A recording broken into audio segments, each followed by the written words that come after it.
Bonjour à tous et à toutes, bienvenue sur la chaîne YouTube Martin Eden et aujourd'hui on va parler, avant de parler, une petite mise au point sur les articles en fait.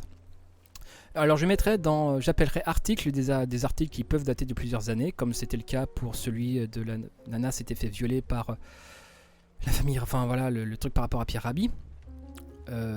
Donc là c'était un article plutôt grave, j'ai essayé de le traiter de manière un peu digeste mais sans vouloir atténuer la violence du propos, mais bon voilà. Mais par contre l'article sur Philippot, je trouve... En fait, c'est quand j'ai vu l'article que je vais vous lire passer, je me suis dit, en fait, il faudrait pas que je range ça dans la même catégorie que par exemple sur l'article numéro 1. Il faudrait que je trouve juste commentaire d'actualité. Ou juste actualité, il faudrait que je range ce genre d'article pas pas dans la section article, mais dans la section actualité. Parce que ça correspond plus à l'actualité, c'est des trucs un peu troll, un peu moqueur, un peu humoristique. Donc voilà, c'est pour se moquer un petit peu des abrutis, des complotistes, enfin bref, voilà, c'est passer du bon temps, un peu voilà. Ça en plus de la vidéo trollage sur la gauche laser que j'ai pu faire, enfin bref, j'en parlerai à la fin de ce mois dans le débriefing mensuel. Mais voilà, en fait c'est une petite précision, voilà, je changerai on va dire le nom de la vidéo sur Philippot en actualité. Et donc voilà, là c'est ça serait l'actualité numéro 2, voilà, sur Jean-Marie Bigard. Donc voilà, ceci étant dit, on va voir l'article et ce qu'il en retourne. Faute de réservation, le spectacle de Jean-Marie Bigard annulé et remplacé par un loto. Prenez le temps de savourer l'actualité. Publié par Lou Fritel à 12h29, etc. Voilà. Le trublion n'a pas réussi à mobiliser ses fans pour son passage en Dordogne. La faute au pass sanitaire ou à sa récente radicalisation politique. Je dirais un peu les deux quand même, et puis à sa connerie. La vache.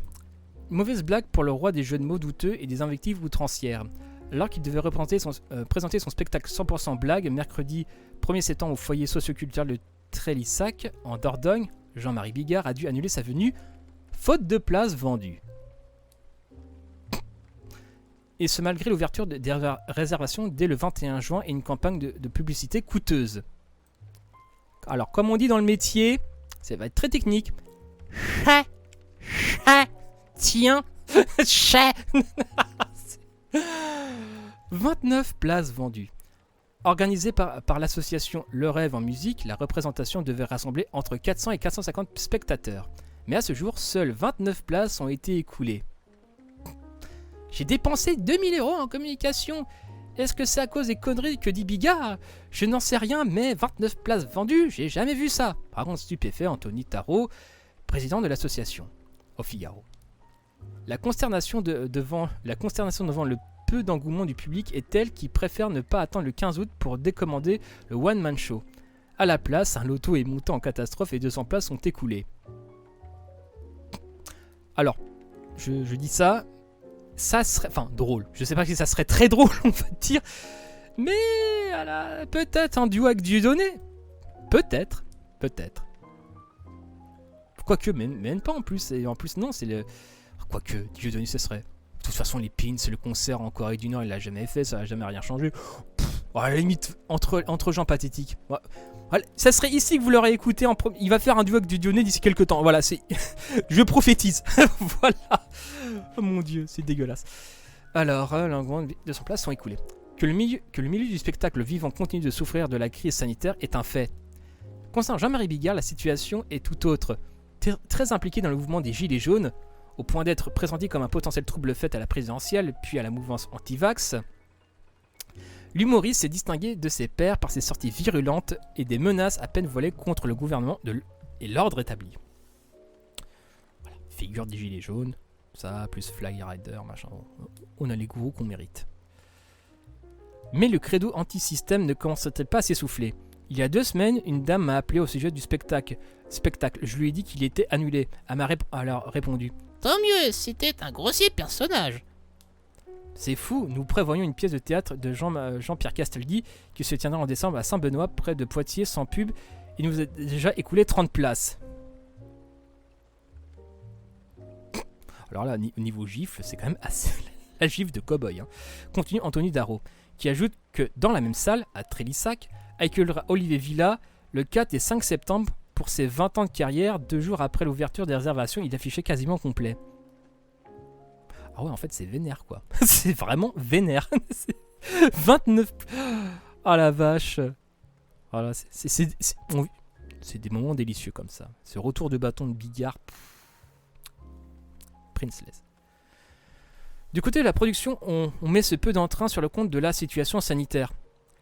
On a un début de saison compliqué partout. Le pass est un outil que les Français ne maîtrisent pas bien. Ils ne savent pas vraiment de quoi ils retournent.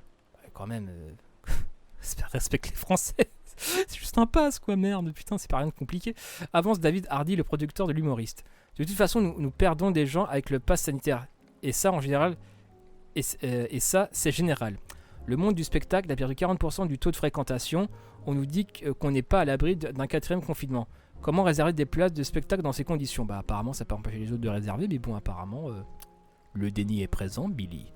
Questionne-t-il, oubliant sans doute que la soirée loto sera soumise aux mêmes restrictions. Putain, même le journaliste ne le respecte même pas. Le journaliste, il le tue. Ah, il l'a abattu. Le producteur concède cependant que Bigard a perdu une partie du public car il est un peu trop rentré en politique, mais qu'il garde une partie de ses fans. Bah, apparemment 29. C'est déjà pas mal. C'est déjà trop, je dirais, quelque part. Des gens ont fait l'amalgame entre l'humoriste et l'homme. Donc oui, il s'est coupé une partie du public, mais il a toujours sa base. Entre l'humoriste... Je suis toujours fasciné par cette distinction entre l'humoriste et l'homme. L'homme est un sac à merde, l'humoriste est du même acabit que le sac à merde. Voilà. Après, voilà. Défend-il avant de pointer un mauvais timing pour la représentation de Trélissac. Ça c'est fait à l'arrache. Nous avons été trop courts dans les délais et la communication. Je crois qu'elle était coûteuse la communication. Enfin, c'est quoi ces conneries ? De plus, nous avons programmé ce spectacle en pleine période de rentrée des classes. Nous avons fait une erreur en la positionnant trop tôt. Ben voyons, mon cochon. Il en veut pour preuve les 1900 spectateurs qui sont amassés aux arrêts de Fréjus en juillet 2021, où l'humoriste se produisait avant d'asséner que Jean-Marie Bigard n'a pas perdu son public, ou bien ce serait partout pareil en France. Et ce que la représentation se rapportait à 2022. Du côté d'Anthony Tarot, on est moins affirmatif. J'apprends la réaction du public. Oh là là, cette lucidité. Oh là là. J'appréhende le retour, la réaction du public. Ah, tu fais bien, Billy, tu fais bien. Ça me fait penser, ouais. Il est au centre du pognon. Complotiste. Oh la vache, j'ai encore ce truc dans la tête, c'est terrible. Donc voilà, c'était une petite lecture d'article un peu troll sur Jean-Marie Bigard, et ma foi, c'était très distrayant. C'est pas constructif un seul instant.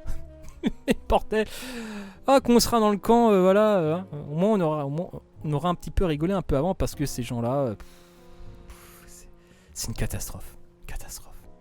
Et en plus, moi j'ai un contentieux, mes parents adoraient Jean-Marie Bigard. Alors je peux vous le dire, le sketch sur le lâcher de salope, je l'ai entendu un nombre incalculable de fois. J'ai un contentieux avec lui. Jean-Marie Bigard, tu m'as traumatisé. Je dis, mais enfin voilà, mes parents étaient des énormes beaufs. Voilà, ils m'ont, enfin, ces spectacles, ça va. J'en ai bouffé et maintenant il devient minable. J'ai envie de dire, chais. Voilà. Enfin bref, c'était Martin Eden en direct du Goulag. Bisous à vous.